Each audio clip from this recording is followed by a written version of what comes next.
কিন্তু একদিনে তো সেটা সম্ভব নয়, একটা বিরাট এরিয়া জুড়ে রয়েছে ইংরেজি সিলেবাস। তো আজকে যেটুকু হলো, শইকীয়া স্যার যেটুকু করলেন সেটা গ্রামারের উপর ভিত্তি করেই হলো। এরপর আমাদের মধ্যে রয়েছেন বাসব স্যার। তোমরা জানো যে ইংরেজি ভাষা বা যে কোনো ভাষা শিখতে গেলে 4টে স্কিল আমাদের অ্যাডপ্ট করতে হয়। আর লিসনিং, কেউ কিছু বলছো? Listening skill, speaking skill, reading and writing skills. তো speaking, listening,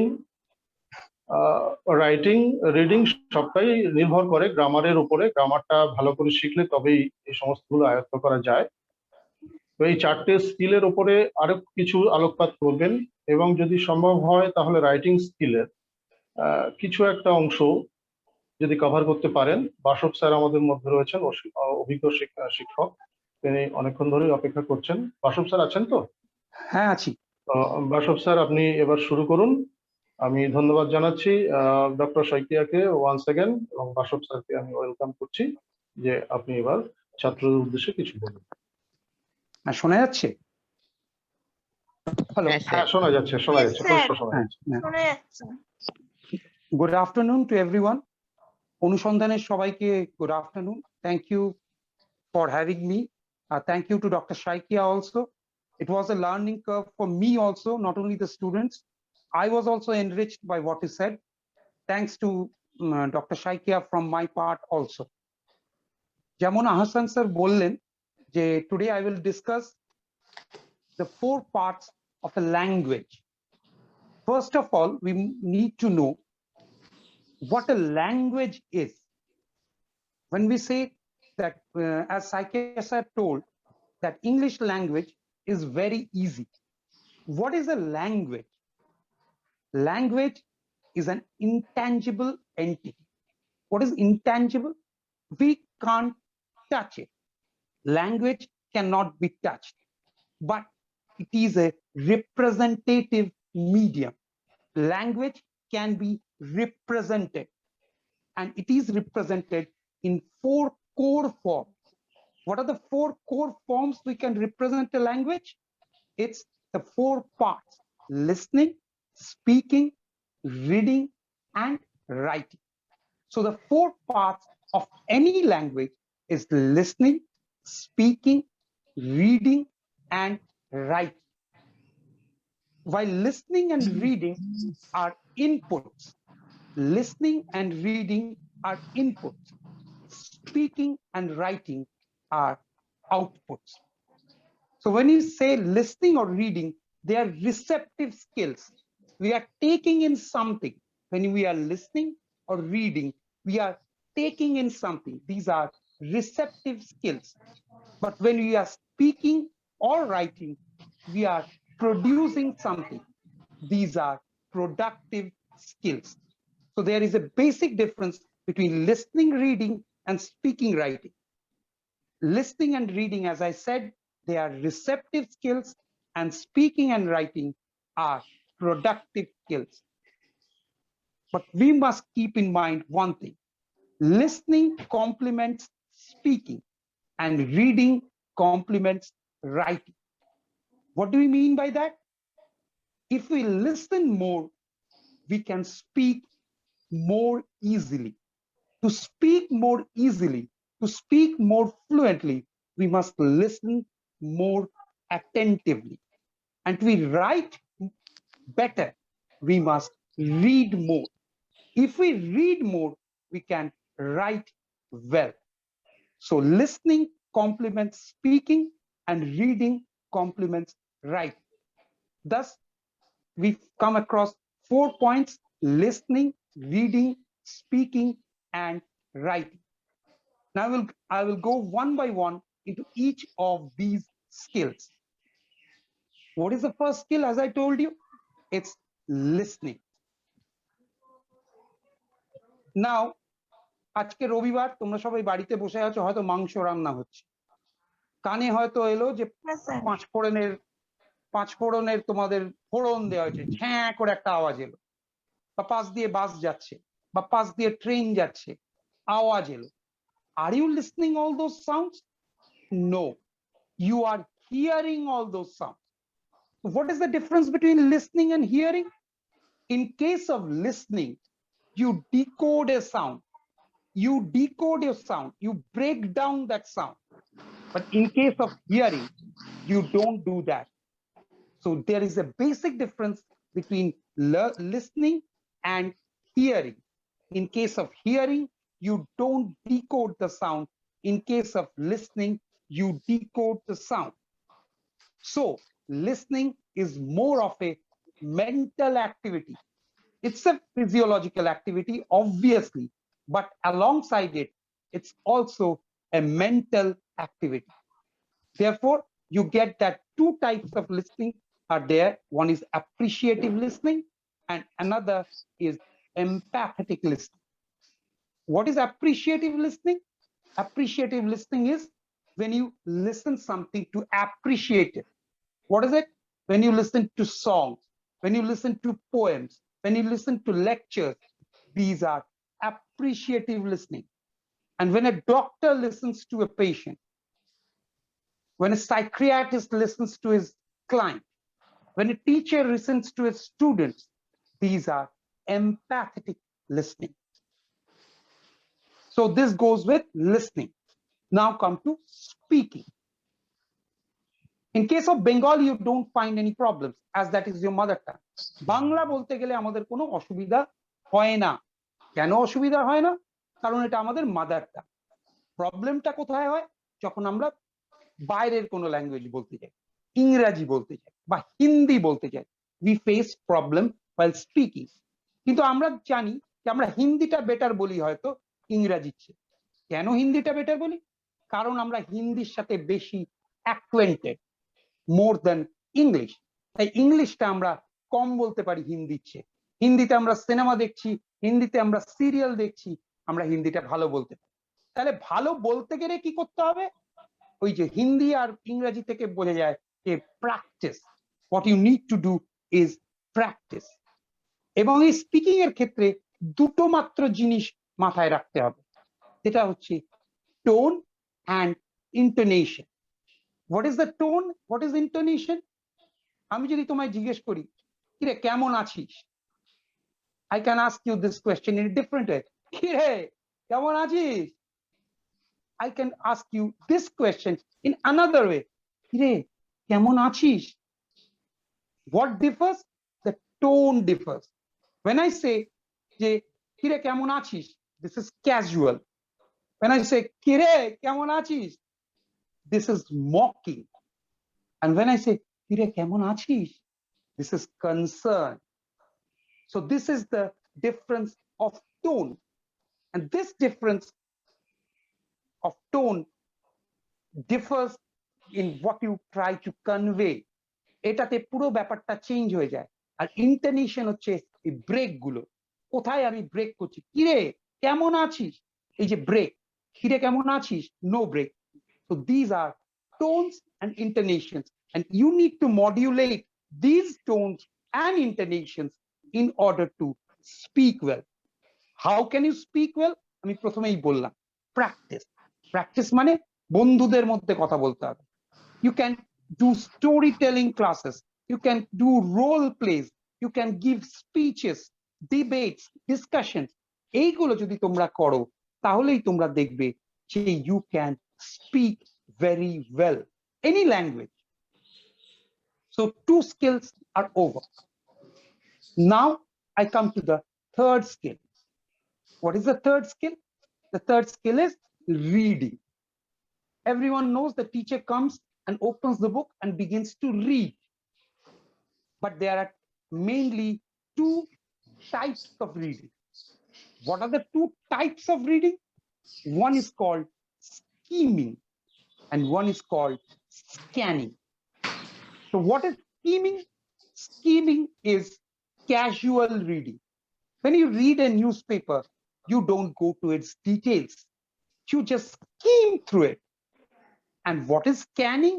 When you read your notes for your exam, that is scanning, deep reading. So casual reading is called scheming and deep reading is called, or focused reading is called scanning. There are 4 methods of reading. What are the 4 methods of reading? The first is silent reading, as senior students do. যখন তোমরা উঁচু ক্লাসে ওঠো তখন তোমরা মনে মনে পড়ো. This is called silent reading. Second one is loud reading. What is loud reading?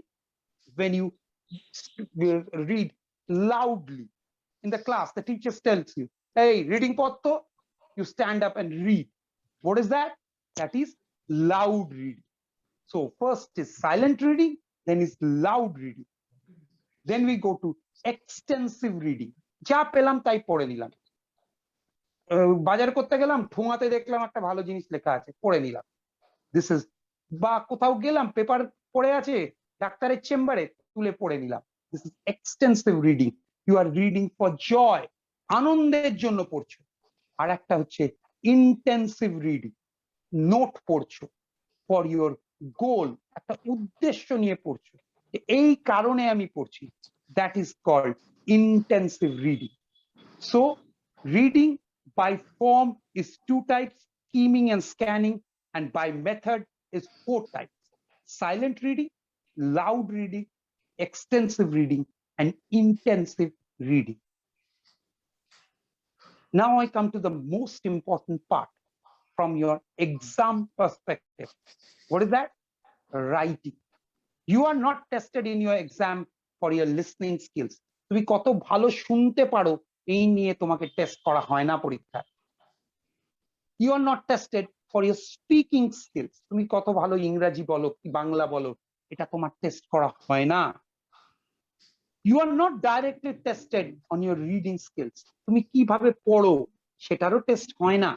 Indirect ওয়েতে হয়তো হয়, কিন্তু ডাইরেক্ট ওয়েতে যেটা তোমার পরীক্ষা হয়, that is called your writing skills. তোমার লেখার ক্ষমতা, your capability to write English, your write Bengali, এটা কি পরীক্ষাতে টেস্ট করা হয়। So you need to focus on this aspect. তাহলে আমি যখন রাইটিং এ ফোকাস করব, আমি কোন জায়গাতে ফোকাস করব, আমি কোন জায়গাগুলো মনে রাখবো যে এইগুলো করতে হবে আমার রাইটিং এর সময়? You need to have clarity. What do you mean by clarity? Clarity মানে হচ্ছে হাতের লেখাটা যেন আমার পরিষ্কার হয়, হস্তলিপি যেন পরিষ্কার হয়। আমাকে একবার ক্লাস 11-এ একজন টিচার লিখে দিয়েছিলেন হস্তলিপি পীড়াদায়ক। তো হস্তলিপি পীড়াদায়ক হলে কিন্তু মুশকিল, হস্তলিপি ক্লিয়ার হতে হবে। there must be clarity, there must be cohesiveness. Cohesiveness means there must be a flow in when you write, there must be cohesiveness. The logicality, there must be logicality when you write. What is logicality? Suppose you are writing a biography, you are writing a biography of a certain person, you're writing a biography on Ishwar Chandra Vidyasagar. First, if you write is the day in which he died, that will not do.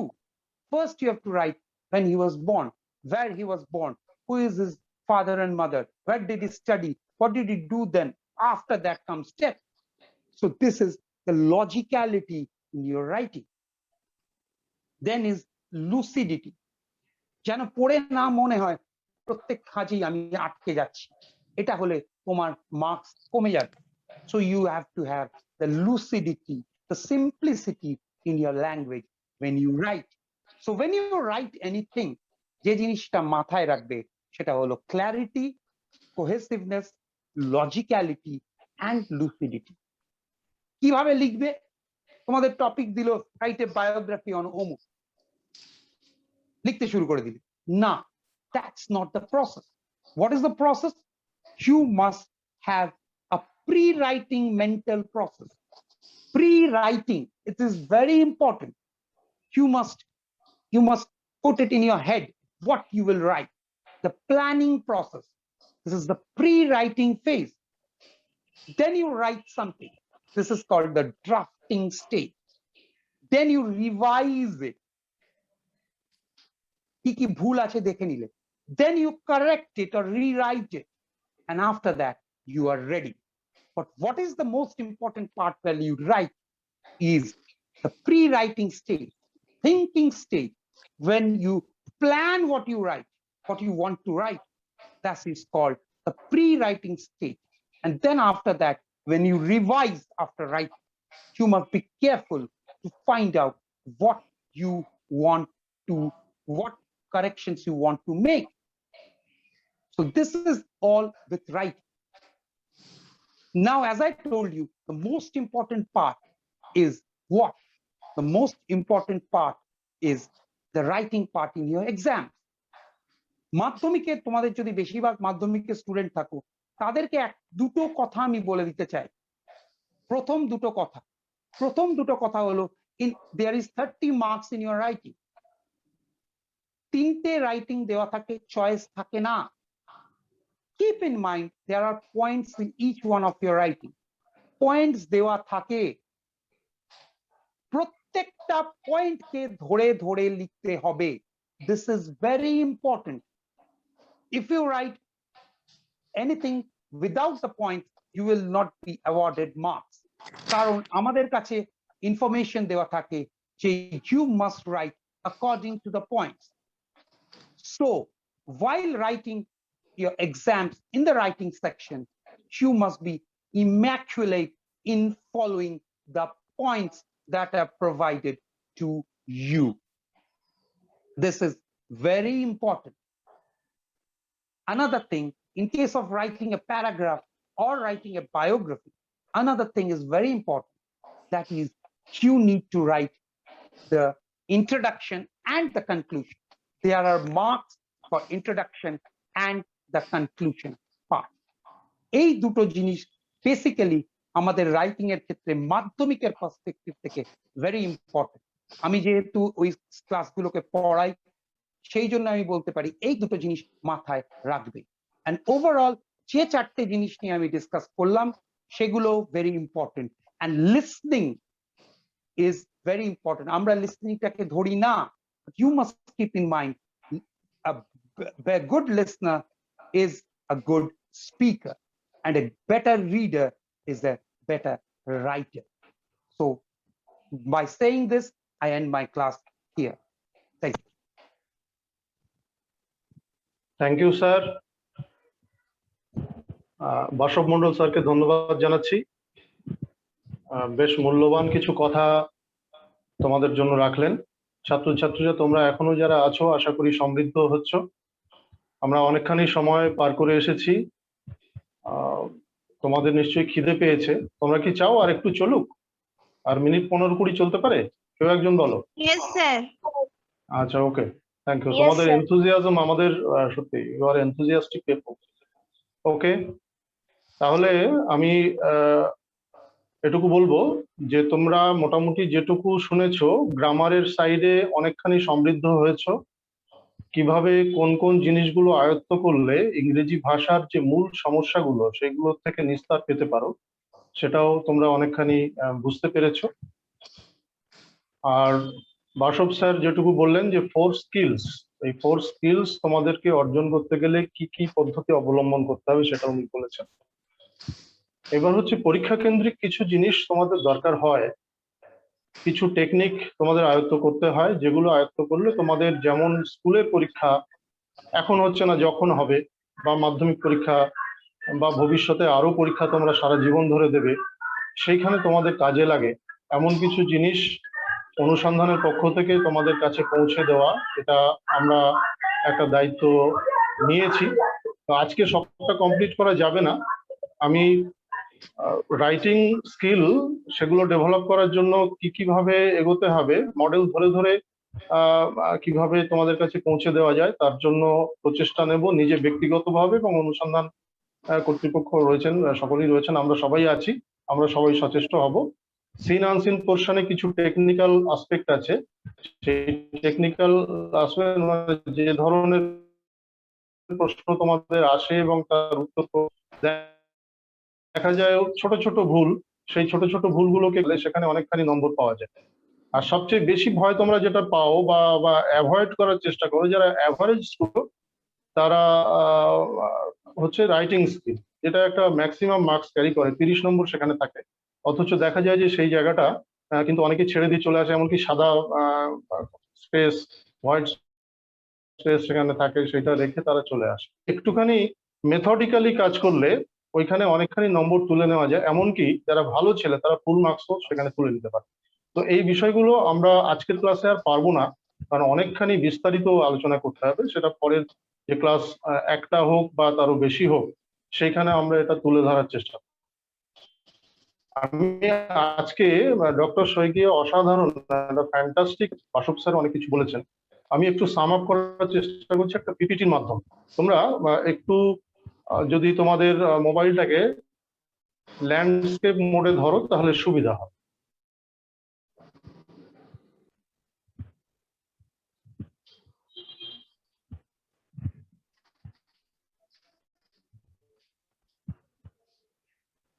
তোমরা কি দেখতে পাচ্ছ? সাদা সাদা screen দেখতে পাচ্ছ?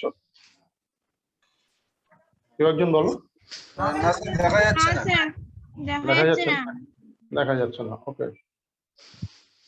আমরা আসলে বুড়ো মানুষ হয়ে গেছি, তো আমরা টেকনিক্যালি অতটা সাউন্ড নই, আমরা চেষ্টা করছি তোমাদের কাছে পৌঁছানোর যতটা সম্ভব, কিন্তু সবসময় সেটা পেরে উঠছি না। আচ্ছা, দেখা যাক আমি পেয়ে যাই।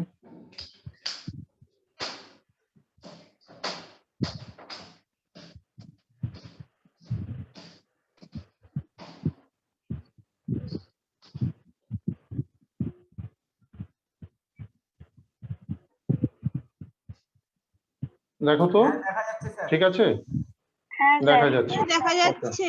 ওকে ওকে। তাহলে আমরা আজকের আমাদের মোটো ছিল মাধ্যমিক English know the know house, এই বিষয়ের উপরে আমরা এতক্ষণ আলোচনা করছি। নো হাউস বলতে তো অনেকটা জিনিস, সবটা আমাদের এখনো শেখা হয়নি। আমি আগেও বলেছি যে আমরা ভবিষ্যতে আরো ক্লাস নেব। আজকে যেটুকু ক্লাস হয়েছে শইকীয়া স্যার যেটুকু বলেছেন তার মধ্যে কিছু সংযোজন আমি একটু করে দিতে চাইছি, বা তার কথা রিপিটিশন হবে তোমাদের মাথার মধ্যে যাতে একটু ভালো করে থাকে। স্ক্রিনে দেখলে হয়তো তোমরা আরেকটু ভালোভাবে বিষয়টা বুঝে নিতে পারবে, দেখে নিতে পারবে। আমরা প্রথমেই বলছি দি আনঅ্যাভয়েডেবল ল্যাঙ্গুয়েজ, যে ইংলিশ ল্যাঙ্গুয়েজ, এটাকে কিন্তু কোনোভাবেই আজকের দিনে অ্যাভয়েড করার কোনো রকম উপায় নেই, because language is with you 24/7, every day, every hour, every minute, every second. তোমরা এখন যে যন্ত্রটিতে কথা বলছো বা শুনছো, সেই যন্ত্রটির একটি নাম আছে, সেটা হচ্ছে মোবাইল ফোন, এবং সেটা সম্ভবত অ্যান্ড্রয়েডে চলছে, বা কেউ যদি ল্যাপটপে থাকো বা পিসিতে থাকো, পার্সোনাল কম্পিউটার, এই সমস্তগুলোই হচ্ছে কিন্তু ইংরেজি। তোমরা ব্যবহার করছো ইন্টারনেট, সেটাও একটা ইংরেজি শব্দ। তোমরা মানে কতখানি পাওয়ার খাচ্ছে, এই যে পাওয়ার শব্দটাও একটা হচ্ছে ইংরেজি শব্দ।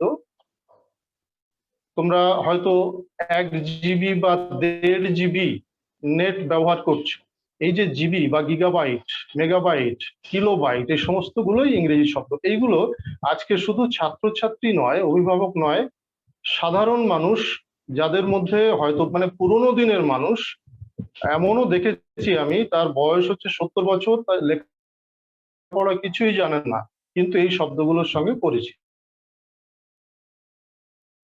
যখনই পড়াশোনা করতে যাবে মাধ্যমিকের পর, যে স্ট্রিমেই যাও না কেন, তোমাকে কিন্তু এই যে হায়ার স্টাডিজে তোমার ইংরেজিটা বাধ্যতামূলক হয়ে যাবে, অন্ততপক্ষে তার টার্মিনোলজি, তার সেন্টেন্স, মানে তোমাকে পড়তে জানতে হবে, তোমাকে লিখতে জানতে হবে, তোমাকে এগুলো শিখতে হবে। হয়তো তুমি যদি বিদেশে যেতে চাও, তোমাকে সেটা বলতেও শিখতে হবে। সুতরাং বলতে পারবে না যে ইংরেজিটা একটা বিচ্ছিরি ভাষায়, এটা আমি আর পড়বো না বা শিখবো না। নেক্সট হচ্ছে ফ্লেক্সিবল, এই যে ভাষাটা স্যার বলেছেন, নিপম স্যার বলেছেন যে অত্যন্ত flexible, easy to speak, Basava স্যারও বলেছেন রিড অ্যান্ড রাইট। কেন ইজি টু স্পিক সেটা আমি একটু পরে আসছি, কিন্তু রিডিং এর ক্ষেত্রে যারা, যদি কোনো অভিভাবক এখানে থেকে থাকেন, তিনি লক্ষ্য করে থাকবেন একটা শিশু, তাকে যখন তার হাতে খড়ি দেওয়া হচ্ছে, সে যখন লেখা শিখছে বা পড়া শিখছে, প্রথম কিন্তু সে এবিসিডি শিখতে চায় বা লিখতে চায়। আপনারা লক্ষ্য করে দেখবেন যে অ, হ্রস্বই, দীর্ঘই, ক, খ, এইগুলো তার একটু আপত্তি থাকে না, ওইটা পড়বো না, সহজ পাঠ পড়বো না। কিন্তু দেখা যাচ্ছে যে ইংরেজি লেটার গুলো সে সহজেই আয়ত্ত করে ফেলছে এবং সেগুলো সে লিখছে। এবং সংখ্যাটাও কম, মাত্র 26টা লেটার। 26টা লেটার দিয়ে সারা পৃথিবী জুড়ে শব্দ, বিশাল ভোকাবুলারি। রাইটিং এর ক্ষেত্রেও দেখবেন যে লিখতে গেলে ওই ইংরেজি লেখার ক্ষেত্রে একটা শব্দ লিখতে গেলে হয়তো দেখা যাবে যে একবারও পেন তুলতে হবে না। আমি ধরে নিলাম যে এডুকেশন শব্দটা, EDUCATION, এটা যখন লেখা হচ্ছে একেবারেই টানা লিখে যাওয়া সম্ভব, শুধুমাত্র শেষে আই এর মাথায় একটা ফোঁটা এবং টিটা একটু কেটে দিলেই হয়ে যায়। এইটা কিন্তু আমি যেহেতু বাংলা আমার মাতৃভাষা, আমি আমার অত্যন্ত পছন্দের ভাষা, বাংলাতেই আমি কথা বলি, সেই জন্য বাংলার সঙ্গে কম্পেয়ার করতে করতে যাও। নিপম স্যার সারা পৃথিবীর ভাষার সঙ্গে কম্পেয়ার করে করে গেছেন, আমি অতখানি বলবো না, আমি শুধুমাত্র বাংলার সঙ্গে কম্পেয়ার করতে করতে যাব। যদি আমি এডুকেশনের বাংলা শিক্ষা লিখতে যাই তাহলে দেখা যাবে যে আমাকে অন্তত 2-3 বার আমাকে কলমটাকে তুলতে হবে। যখনই আমি কলমটা তুলছি তখন আমার সময় নষ্ট হচ্ছে, এবং তখন আমার দেখা যাবে যে ওই কলম তোলা এবং ফেলার মধ্যে কিছু এক্সট্রা অনভিপ্রেত দাগ পড়ে যেতে পারে, যাতে আমার একটা খারাপ হয়ে যাবে। ইংরেজিতে কিন্তু এই সমস্যাটা নেই। নেক্সট হচ্ছে রিচ ভোকাবুলারি। শইকিয়া স্যার যথার্থ বলেছেন এবং প্রচুর উদাহরণ সহযোগে বলেছেন। আমি শুধুমাত্র 3খানা কারণ খুব সংক্ষেপে বলতে চাইবো, কারণ সময় খুব সংক্ষিপ্ত। একটা হচ্ছে যে এই ভাষাটা যেখানকার অরিজিন, যেখানে গ্রেট ব্রিটেন বা ইংল্যান্ড, সেইখানে প্রচুর জাতি অতি প্রাচীন কাল থেকে তারা ইনভেট করেছে, তারা ওখানে ঢুকেছে। সেটা সেই রোমান ইনভেশন হোক, বা ফ্রেঞ্চ কনকুয়েস্ট হোক, নরমান কনকুয়েস্ট, বা স্ক্যান্ডিনেভিয়া থেকে মানুষজন আসুক, জার্মানি থেকে আসুক, সমস্ত জায়গা থেকে কিন্তু অতীতকালে ইংল্যান্ডে এই জাতিগুলো গেছে এবং তাদের ভোকাবুলারিকে সমৃদ্ধ করছে। এটাকে আমরা বলছি সেন্ট্রিপেটাল। নেক্সট হচ্ছে সেন্ট্রিফিউগাল, মানে ওইখান থেকে যখন তারা বাইরে বেরিয়ে পড়লো, আজ থেকে 300 বছর আগে, 400 বছর আগে, সারা পৃথিবী জুড়ে সাম্রাজ্য তারা বিস্তার করে ফেললো। এমনকি ভারতবর্ষেও তারা প্রায় 200 বছর ধরে শাসন করে গেল। তো এই সারা পৃথিবী ঘোরার ফলে সারা পৃথিবী থেকে তারা ভোকাবুলারিটাকে নিয়ে নিয়েছে। যেগুলোই সুটেবল মনে হয়েছে, যেগুলো তাদের মনে হয়েছে না এটা আমাদের ভাষার মধ্যে নেই অথচ থাকলে আমাদের কাজে লাগবে, সেটাকেই তারা কিন্তু নিয়ে নিয়েছে। এই গেল দ্বিতীয়। আর তৃতীয় হচ্ছে ইংরেজি ভাষার একটা অদ্ভুত ক্ষমতা আছে যে নিজেকে ভেঙে নতুন শব্দ তৈরি করা। এই ক্ষমতা সব ভাষারই আছে, কিন্তু ইংরেজি ভাষার যে ক্ষমতাটা এত বেশি, যেটা আমাদের প্রাচীন ভাষা সংস্কৃত তার সঙ্গে খানিকটা মেলানো যায়, আর জার্মান ভাষার সঙ্গে খানিকটা মেলানো যায়। বাংলা ভাষা তো আছে, যেমন সন্ধি সন্ধি করে আমরা করতে পারি, বিভক্তি যোগ করে করতে পারি, উপসর্গ যোগ করে করতে পারি, অনুসর্গ যোগ করে করতে পারি, কিন্তু ইংরেজি ভাষায় যেটা আছে সেটা মানে খুবই তার ব্যাপ্তিটা অনেকখানি বিশাল, সেটা জার্মান ভাষার সঙ্গে বা সংস্কৃত ভাষার সঙ্গে তুলনা করা যেতে পারে। আমরা আসবো সেই জায়গাতে। ইউনিভার্সাল রিসিভার আর ডোনার, আমি এটা বলে দিয়েছি।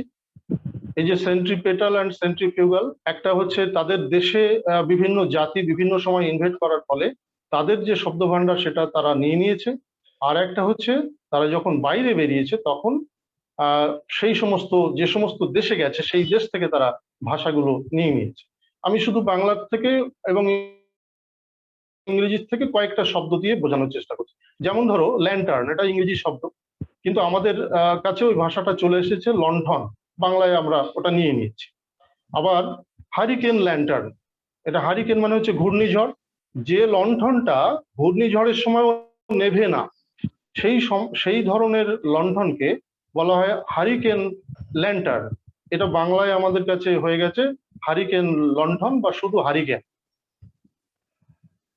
টেবিল, চেয়ার, পেন, এ সমস্তগুলো তোমরা যেটা দিয়ে লিখছো এখন খাতায়, সেই খাতাকে তোমরা বলো পেজ, যেটা দিয়ে লিখছো কলম না বলে সেটাকে বলো পেন, যেটাতে বসছো সেটাকে চেয়ার না, তোমার কেদারা না বলে বলো চেয়ার, যেটাতে খাতাটা রেখে লিখছো সেটাকে চৌপায়া বলো না, সেটাকে টেবিল বলো।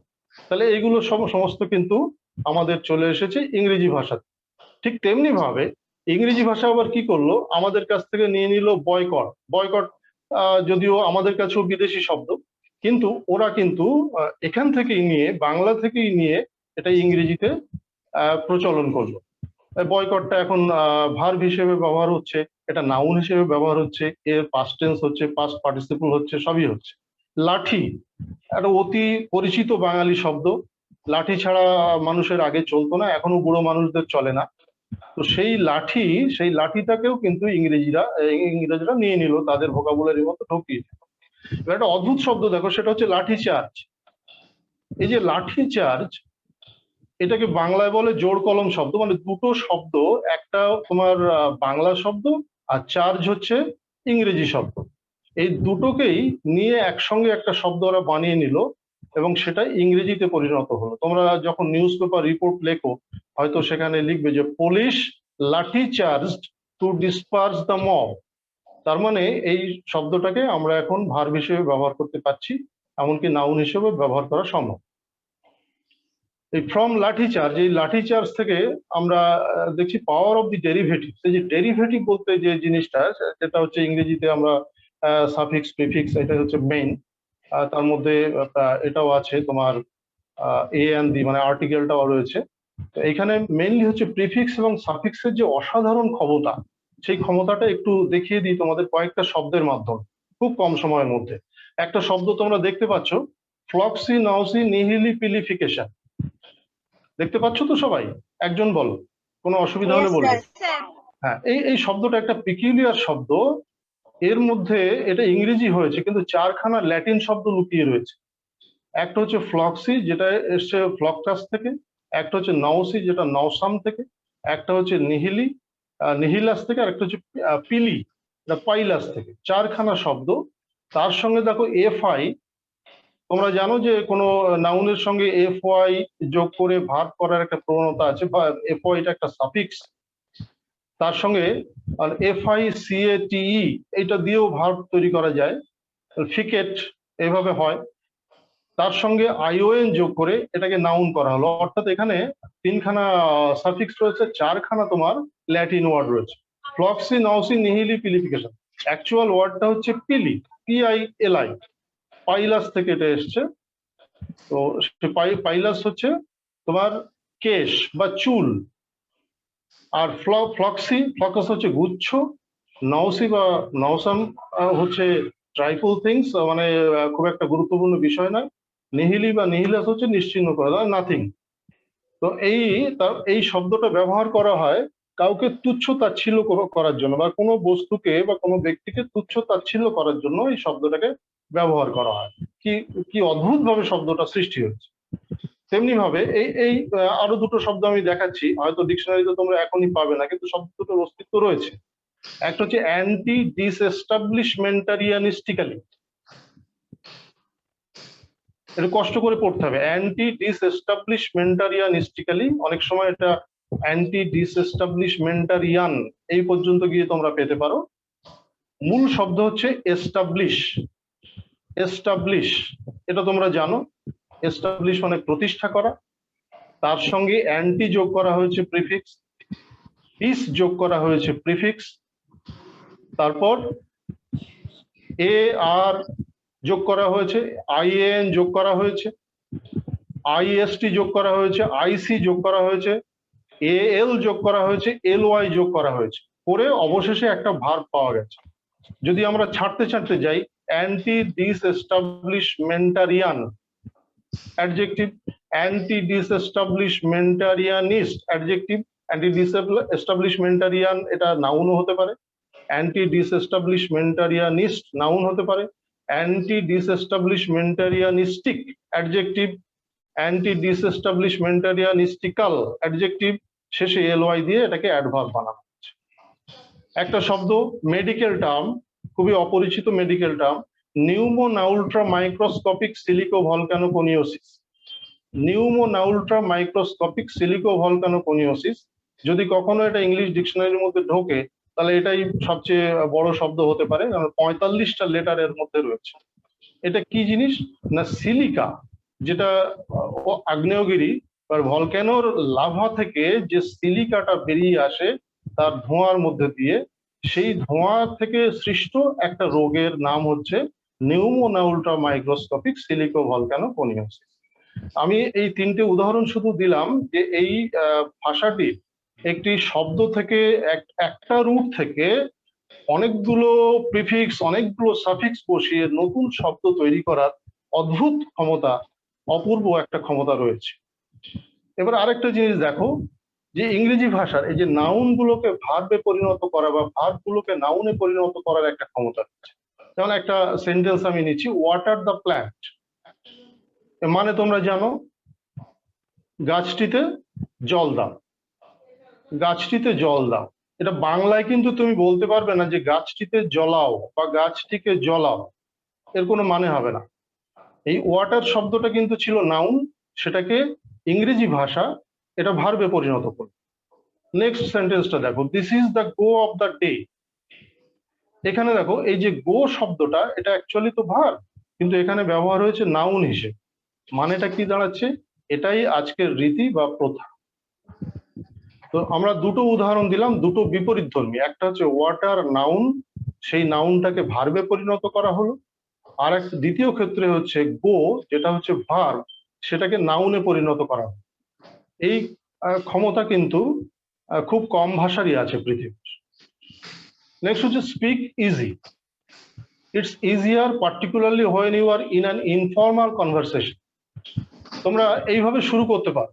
বাসব স্যার বলেছেন যে কিভাবে তোমরা ইংরেজিটা বলবে, সেটা হচ্ছে practice, practice between you and me, you and your one of your friends, practice among you and your friends, practice in the family, practice in the classroom, though there is no classroom at present, but whenever you are in association with some of your classmates or friends, try to practice, try to speak English.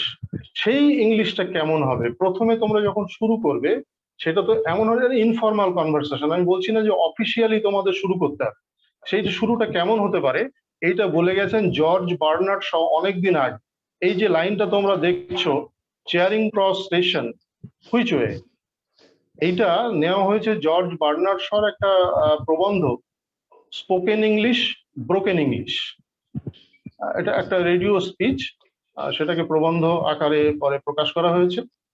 সেইখানে একজন বিদেশি সে যদি লন্ডনে গিয়ে পড়ে, তাহলে একজন পথচারীকে বা দোকানিকে বা পুলিশকে কিভাবে জিজ্ঞাসা করবে যে চেয়ারিং ক্রস স্টেশনে সে কিভাবে যাবে। এখন মনে করো তুমি লন্ডনে গিয়েছো, লন্ডনে গিয়ে তুমি চেষ্টা করবে এইভাবে বলার, sir which way is the chairing cross station, মানে তুমি চেষ্টা করবে গ্রামাটিক্যালি কারেক্ট থাকার। কিন্তু বার্নার্ড শ সাজেস্ট করছেন, অনেকদিন আগে থেকেই তিনি সাজেস্ট করছেন, মানে আজ থেকে বহুদিন আগের এটা লেখা, 100 বছর আগে।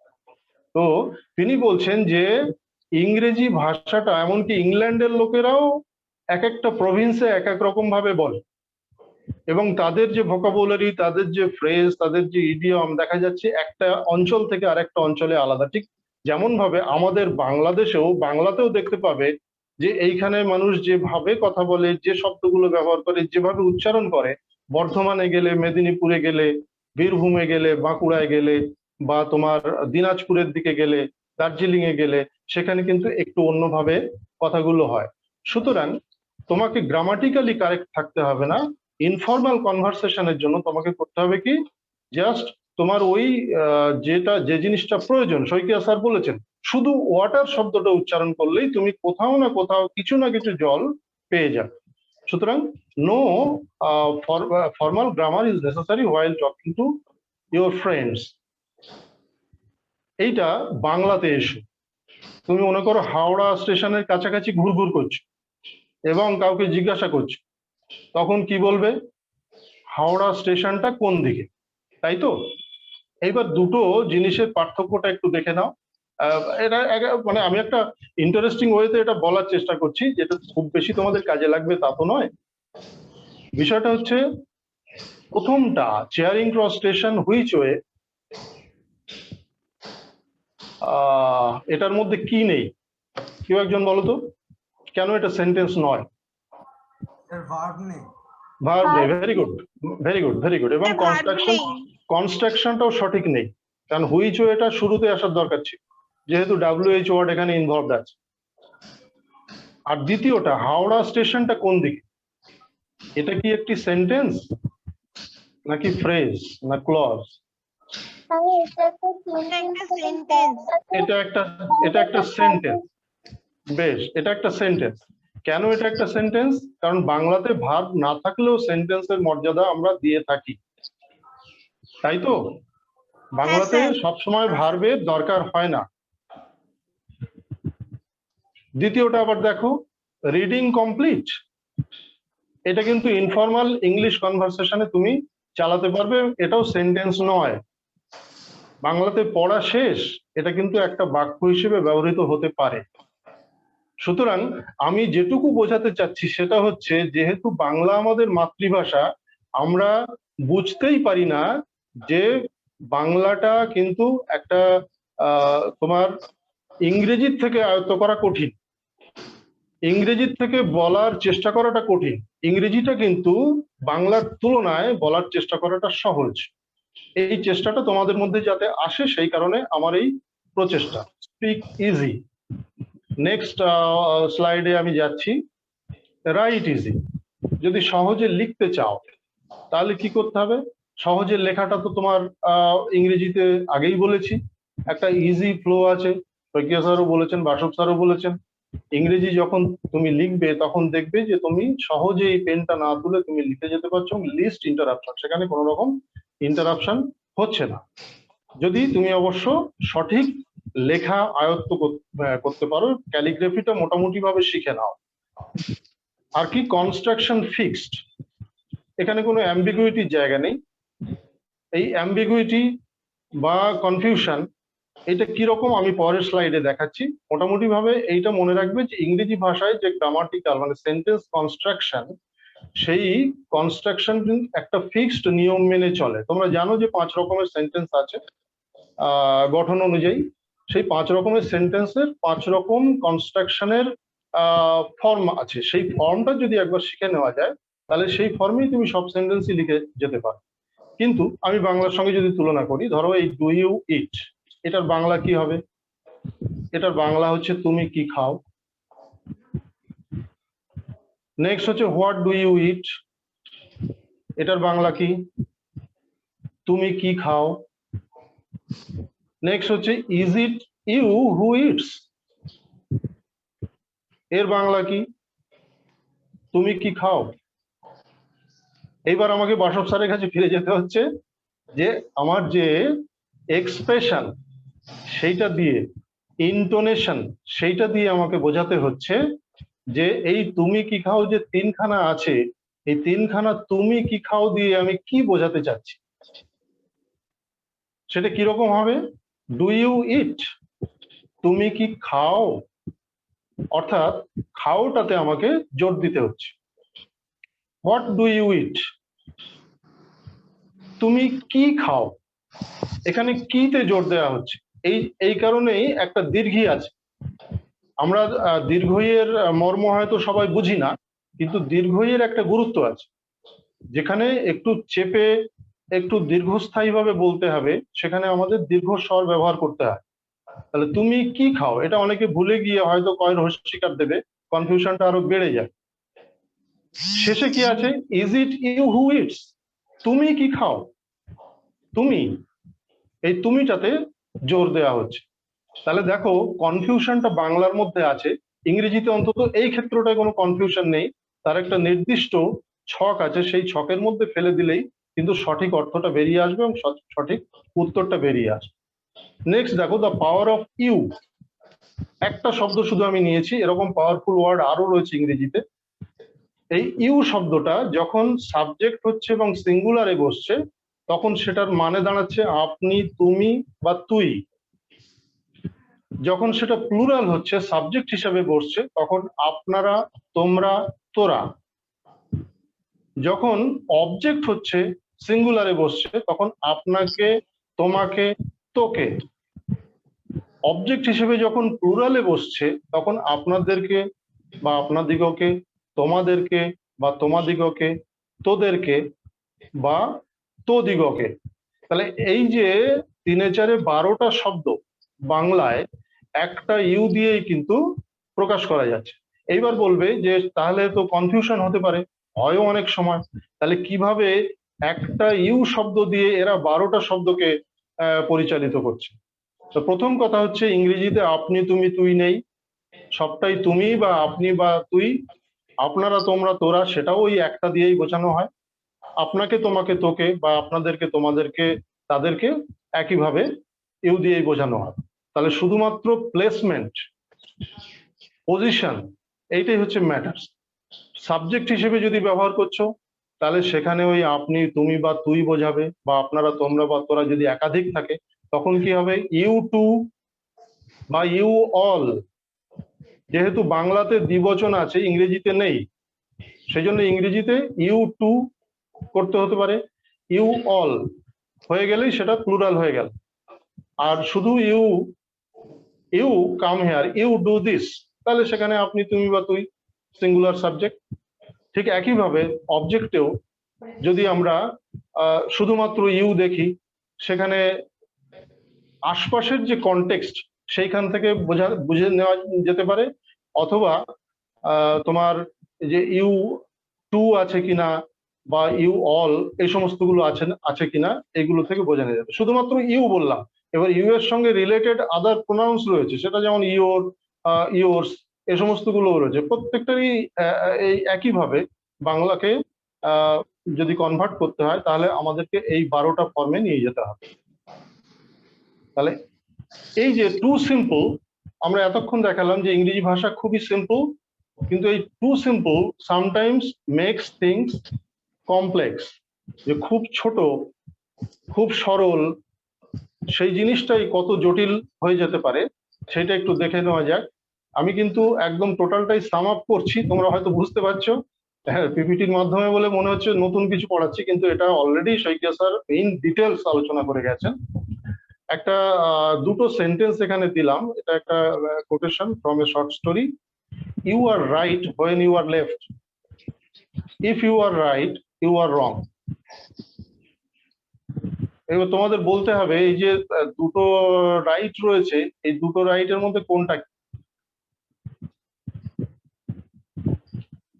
একজন ড্রাইভার, কার ড্রাইভার রাস্তা দিয়ে যাচ্ছেন, যেতে যেতে একজন পুলিশম্যানকে তিনি জিজ্ঞাসা করছেন যে আমি কোন রাস্তায় যাব, সামনে একটা দু রাস্তা আছে, সেই দু রাস্তা একটা ডাইনে গেছে একটা বাঁয়ে গেছে।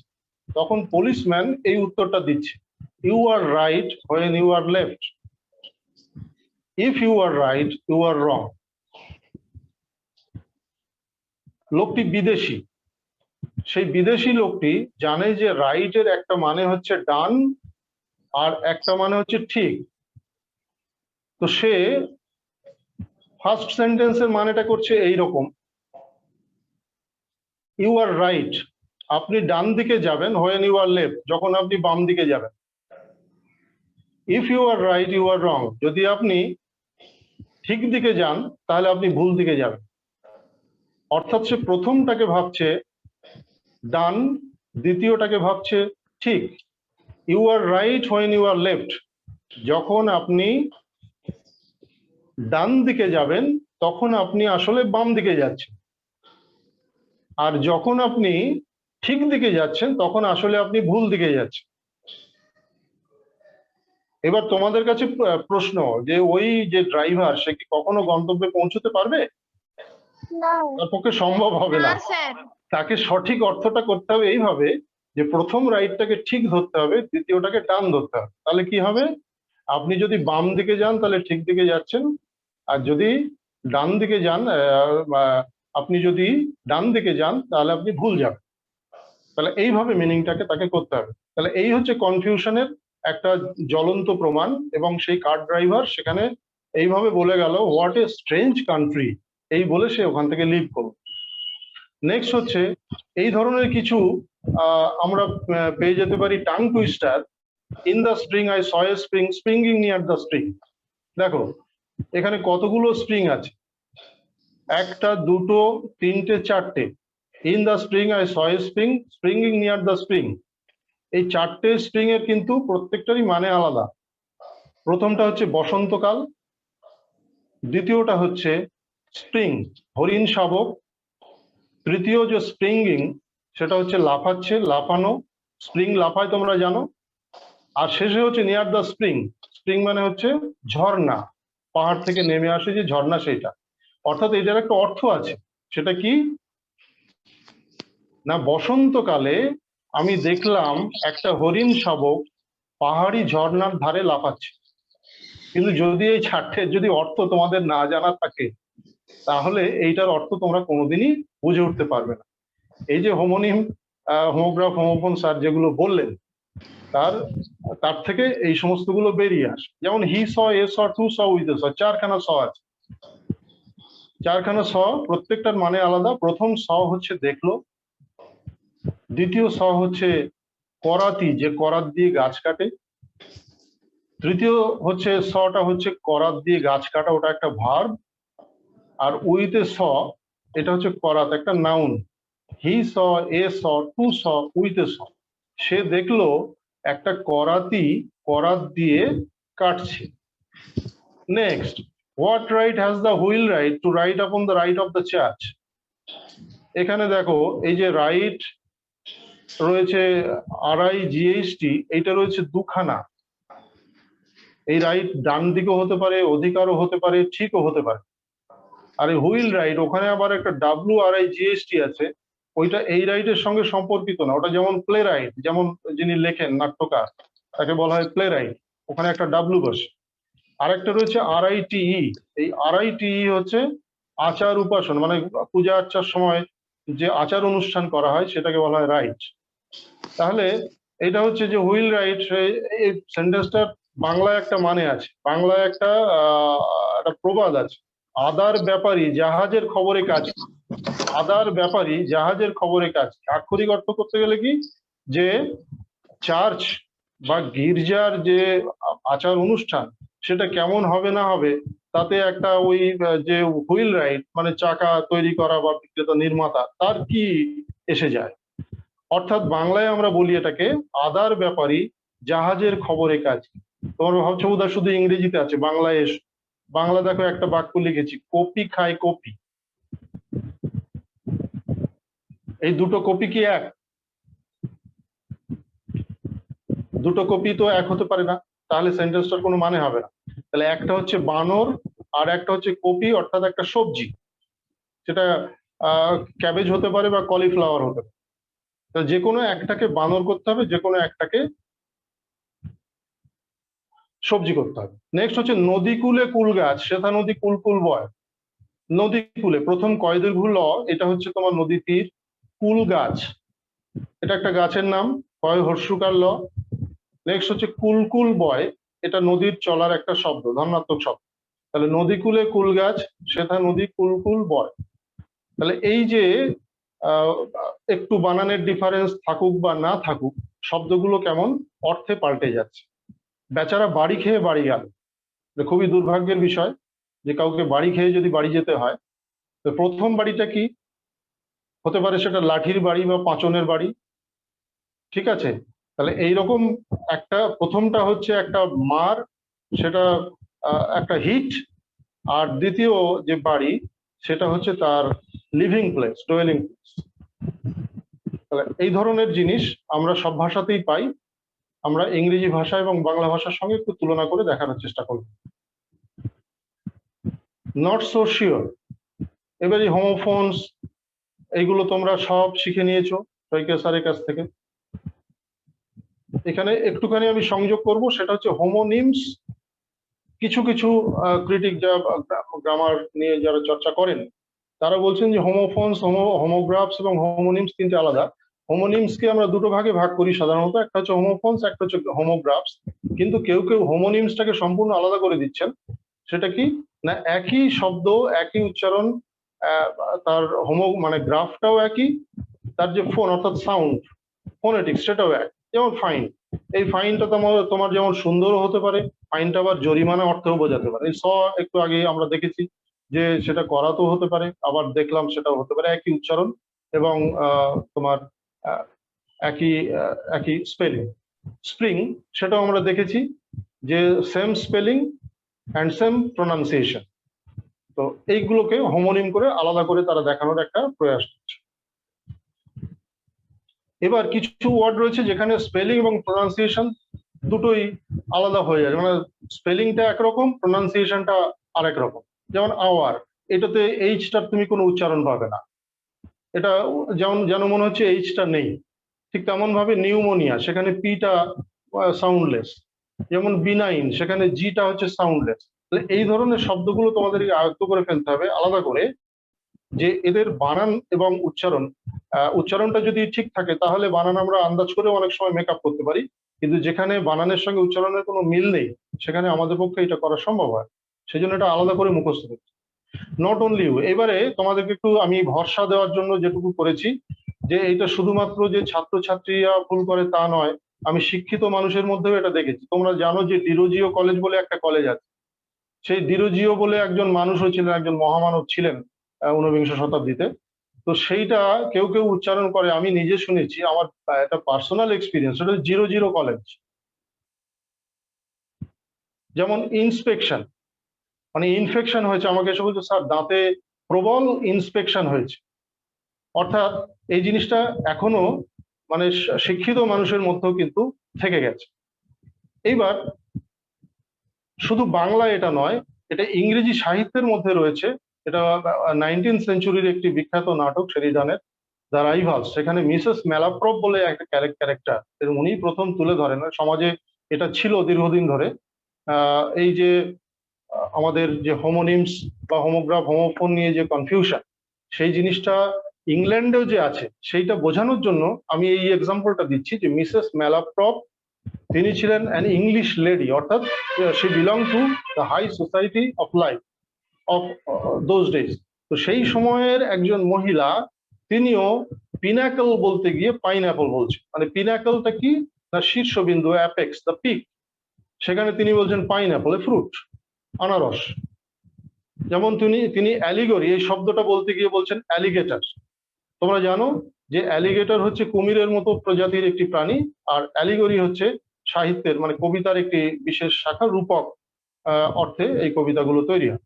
তো এটা কে বলছেন, না মিসেস ম্যালাপ্রপ, একজন ইংলিশ লেডি, ইংল্যান্ডের একজন মহিলা, এবং তিনি উচ্চ বংশজাত মহিলা, শিক্ষিতা মহিলা, তার মুখ দিয়েও এইগুলো বেরোচ্ছে। সুতরাং এইটা একটা ইউনিভার্সাল ব্যাপার, নট অনলি ইউ।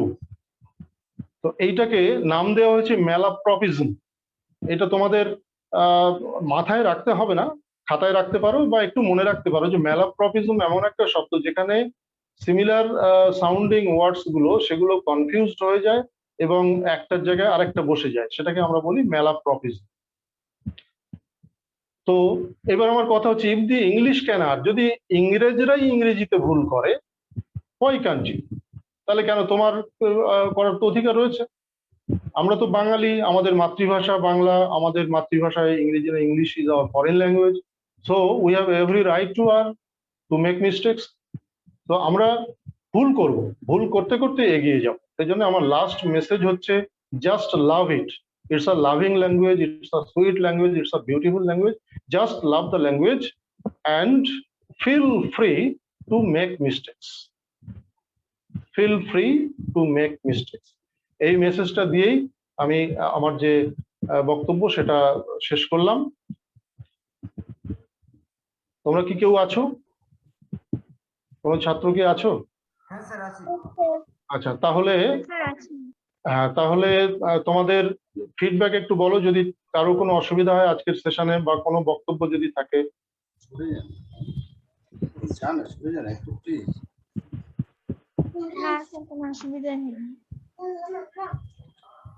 যদি কোনো বক্তব্য থাকে, যদি তা না থাকে তাহলে আমি হ্যান্ড ওভার করবো শাহুল স্যারের কাছে, কারণ আমরা অনেকটাই লেটে রান করছি। Shahul sir, thank you for giving me time. Sir, একটা অসাধারণ সকাল থেকে দুপুর পর্যন্ত গেল, শুনতে পাচ্ছেন? হ্যাঁ, শুনতে পাচ্ছি, বলুন। অসাধারণ সেশন গেল।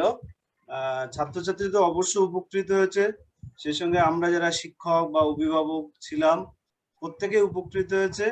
এবং আরেকটা আমরা বলি যে এই ধরনের যদি সেশন যদি স্যার ইংরেজির আরো হয় তাহলে খুবই ভালো হয়। হ্যাঁ, আমরা অনুসন্ধানের পক্ষ থেকে সবাইকে অনুরোধ করব, মানে সকল ইংরেজি শিক্ষক, যদি এইরকম বারবার হয় তাহলে ছাত্রছাত্রীরা খুবই উপকৃত হবে আমার মনে হয়। হ্যাঁ, এই আমাদের ছাত্রদের- আজকের মূল উদ্দেশ্য ছিল যে ছাত্রদের মধ্যে একটু ইনকুইজিটিভনেস জাগিয়ে তোলা, অনুসন্ধিৎসা জাগিয়ে তোলা, যে হ্যাঁ, এরকম মজার মজার দিকও রয়েছে, সেগুলো আমাদেরকে দেখতে হবে, খুঁজে দেখতে হবে। এরপর তো আমরা আছি ফ্যাসিলিটেটর হিসেবে। হ্যাঁ, হ্যাঁ, হ্যাঁ, হ্যাঁ, স্যার। তা আজকে ভালো লাগলো, আরেকবার করুন। হ্যাঁ, অবশ্যই খুব ভালো হচ্ছে। আমি ধন্যবাদ দেব আজকের যে অনুষ্ঠানের যারা মূল পরিচালক ডক্টর শাহিন ইসলাম, নিপম কুমার সাইয়া অধ্যাপক, বিশিষ্ট প্রধান শিক্ষক বারাসাত মহাত্মা গান্ধী মেমোরিয়াল হাই স্কুলের শেখ আলী হাসান, বাসব মন্ডল, তিনিও ইংরেজির শিক্ষক, এবং তোমরা ছাত্রছাত্রীরা যারা আজকের এই অনুষ্ঠান উপভোগ করলে, আশা করি আগামী দিনেও তোমরা করবে এবং তোমরা শিখবে। আমি সবশেষে ডক্টর মতিয়ার স্যার আছেন?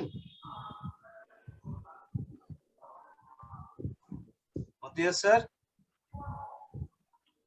স্যার মনে হয় কোনো কারণে যাই হোক, তাহলে সকলকে ধন্যবাদ দিয়ে আজকের এই অনুষ্ঠানের দীর্ঘায়িতই হলো একটু, তবে স্যাররা যে সুন্দরভাবে উপস্থাপন করলে আমরাও পুরোপুরি ছিলাম, এই অনুষ্ঠানটা শুনছিলাম। তা আগামী দিনে আরো ইংরেজি হবে, শুধু তাই নয়, আমরা একটু চেষ্টা করব যাতে বিভিন্ন বিষয়গুলো যাতে তোমাদের আমরা প্রথমেই বলেছিলাম যে একটা যে বিষয়ের যে একটা দর্শন থাকে, যে ইংরেজি, বাংলা, ভূগোল, ইতিহাস, অঙ্ক, বিজ্ঞান, যে এক একটা বিষয়ের যে দর্শন, সেইগুলোকে আমরা এই অনুসন্ধান মানে কিন্তু তাই অনুসন্ধিৎসা, অর্থাৎ সেখান থেকে আমরা যে পুরোপুরি এখানে যে তুমি পড়ে মাধ্যমিকে খুব ভালো রেজাল্ট করবে বা উচ্চ মাধ্যমিকে খুব ভালো তা নয়, তোমার জীবনের যে চলার গতি, সেখানে তুমি বারবার এটা প্রমাণ পাবে যে। আর একটা জিনিস, আমার এক প্রফেসর কলকাতা বিশ্ববিদ্যালয়ে আমার স্যার ছিলেন, তিনি বলতেন বারবার একটি কথা, যে শাহাবুল, যখনকার শেখা তখনই শিখে নিতে হয়। তা তোমাদেরও বলবো, তোমরা এখন সুযোগ পেয়েছো শেখার, অনলাইন হোক অফলাইন হোক, এটা চেষ্টা করো এবং অনুসন্ধান তোমাদের পাশে থাকবে। আমি স্যার, মতিয়া স্যার আছেন? শুনতে পাচ্ছেন? ঠিক আছে, আমরা তাহলে আজকের এখানেই শেষ করি। আগামী দিন তোমরা থাকবে আমাদের সঙ্গে আশা করি। ধন্যবাদ সবাইকে। কমলদা আছেন? হ্যাঁ, আমি শুনছি আপনাদের ক্লাস, খুব ভালো লাগছে। আমি শেষ দিকটায় এসেছি, এই স্যার, মোটামুটি আপনি যদি একটু 40-45 ধন্যবাদ মিনিট ধরে। এই অনুষ্ঠানে ধন্যবাদ এটা করেন তাহলে ভালো হয়। আর ধন্যবাদ জ্ঞাপন। হ্যাঁ, হ্যাঁ, ধন্যবাদ। হ্যাঁ, আসলে ব্যাপারটা হচ্ছে যে ছাত্র সমাজে যেটা হয়, দুটো বিষয়কে ছাত্রছাত্রীরা খুব বেশিরভাগ সংখ্যার আর কি খুব ভয় পায়। এক হচ্ছে ফরেন ল্যাঙ্গুয়েজ হিসেবে ইংরেজি, আর 2 নম্বর তো বলারই কথা নয়, অঙ্ক। তো অনুসন্ধান অন্যান্য বিষয়গুলোর সঙ্গে যেভাবে অঙ্ক এবং ইংরেজির উপরে গুরুত্ব দিয়েছে, সেটা একটা যুগান্তকারী ঘটনা বলে মনে হয়। এইরকম একটি বলতেই পারি এটা প্রাইভেট একটা অর্গানাইজেশন, তারা যে ছাত্রছাত্রীদের জন্য এইরকম ভাবে এই দুটো বিষয়কে নিয়ে এতটা ভেবেছে, এটা একটা অসাধারণ প্রচেষ্টা, এবং আগামী দিনে ছাত্রছাত্রীদের এটা কল্যাণকর একটা পদক্ষেপ হবে বলেই আমি মনে করি। আর সেই সঙ্গে কয়েকটা অনুরোধ শুনছিলাম, যে ইংরেজি ক্লাসটা যেন বারবার হয়, এটা আমারও অনুরোধ। তাই ইংরেজি ক্লাসটা যেন মানে আরো বেশ কিছু সংখ্যার, অন্তত মাধ্যমিক পরীক্ষার আগে 9 আর 10 একসঙ্গে আছে, 9-এর ছেলেরা সুযোগ পাবেন, ক্লাস 10-এর মাধ্যমিক হওয়ার আগে বেশ কিছু সংখ্যক ইংরেজি ক্লাস দরকার। এবং সবচেয়ে বড় কথা, আপনারা যেভাবে আজকে ছোট ছোট জিনিসগুলোকে অসাধারণভাবে ছেলেদের বোধগম্য করে তুললেন, এর মানে এর কৃতজ্ঞতা জানানোর কোনো ভাষা আমাদের কাছে নেই। অনুসন্ধানের পক্ষ থেকে আজকে যে সমস্ত বিশিষ্ট মাস্টারমশাইরা এই অনুষ্ঠানটিকে পরিচালনা করলেন, ছেলেদের ইংরেজির আস্বাদটাকে অন্যরকম ভাবে দিতে সাহায্য করলেন, তাদের সকলকে নমস্কার এবং আন্তরিক অভিনন্দন জানিয়ে আমার বক্তব্য শেষ করছি। ধন্যবাদ। ধন্যবাদ স্যার। ধন্যবাদ আমি আরেকবার দেব ডক্টর নিপম কুমার সাইকিয়া, শেখ আলী হাসান এবং বাসব মন্ডল স্যার এবং ডক্টর শাহিন ইসা সে আজ কাদম্বরী গাঙ্গুলির উপর যে একটা অসাধারণ বক্তব্য দিল। আমরা আশা করি শাহিন আমাদের সঙ্গে থাকবে। আরো পরবর্তীকালে আমরা কিছু ছাত্রছাত্রীদের যে মোটিভেশনাল যে বিষয়গুলো, তারা যাতে হতাশ না হয় কোনোভাবেই, তার যে লড়াকু মনোভাব, শুধু একটা ভালো রেজাল্ট করতে গেলে তো ভালো পড়াশোনা করলে হয় না, একটা লড়াকু মানসিকতা রাখতে হয় সমাজে, সেটা শাহিন বারবারই প্রমাণ করেছে। শাহিন আমাদের সঙ্গে থাকবে আশা করি। ধন্যবাদ শাহিন। আর মুতিয়াজ স্যারকে দিল্লি থেকে বসে তিনি সব শুনলেন, সমগ্র অনুষ্ঠানটা প্রথম থেকেই শুনলেন।